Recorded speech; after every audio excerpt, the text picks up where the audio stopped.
Hello and welcome to 5 Minute Math. Today we are looking at the TEKS tool strip diagram. We are working with part-whole relationships with a problem related to TEKS 5.10f, and we will solve it in 5 minutes or less. If you haven't done so already, please go ahead and take a moment to pause the video, work this problem out on your own, unpause it, and we will look at our answers together.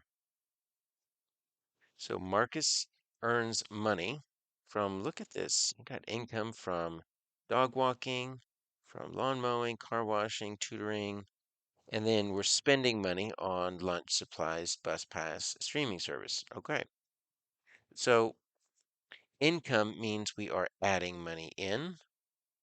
Expenses, right, means we are subtracting, we're taking money away. Now, Marcus wants to buy a new book. Keep a balanced budget. What does this mean? Well, that means that your income equals your expenses. So what's the greatest amount of money he could spend on the book? Well, let's represent this with a strip diagram. And I want to draw two different bars that are going to be equal in length. And that equal in length represents that they have the same total value. But these bars are going to be split up into different amounts. So I've got four pieces of income. All right, so I'm just going to kind of split it up like this. I'm going to make this my income. And I've got 65, got 90, I've got 45, and I've got 55.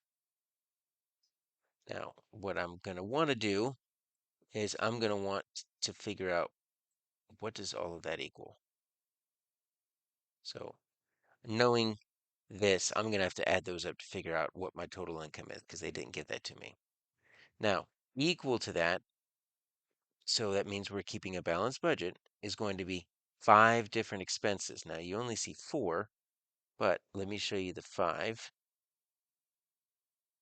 It's going to be my lunch, $38, school supplies, 27, bus pass, 20, streaming service, 15, and then an unknown amount for this book.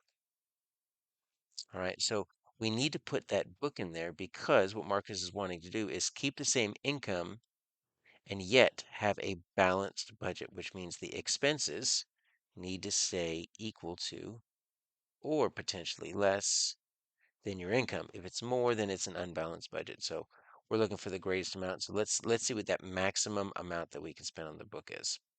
And then, yes, we are going to need to figure out what this subtotal is as well. So we've got a little bit of work to do. Let's figure out what our total income is. So I'm going to add my 65, my 90, my 45, and my 55. All right, so that's going to be 5, 10, 15. I'm always looking for tens. I can make a 1 and a 9 a 10, a 6 and a 4, another 10, so that's 25. Okay, so $255 this month, working 4 different jobs. That's wonderful. Now, let's see what the expenses are, because what I want to do is I want to take the expenses, and then I'll be close. I won't be quite there yet, but let's figure out how much he has spent so far. 38, 27, 20, 15. All right. So we could say this was 255. We're gonna figure out what that is right there.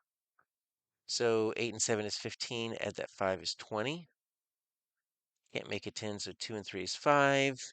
2, 2 and 1 is 5. There we go. I can't make it 10. So just 100. Plain old $100. All right. So we are going to be pretty good there because we've got $100, which is definitely less than the $255. We're not close. So he's got a lot to spend. How much to spend? Well, we need to subtract the two. Let's get the $100. Let's say income is 255. Total expenses so far is 100. He can buy a book. I don't think he'll buy a book for 155, but if he wanted to, he could. His answer is B.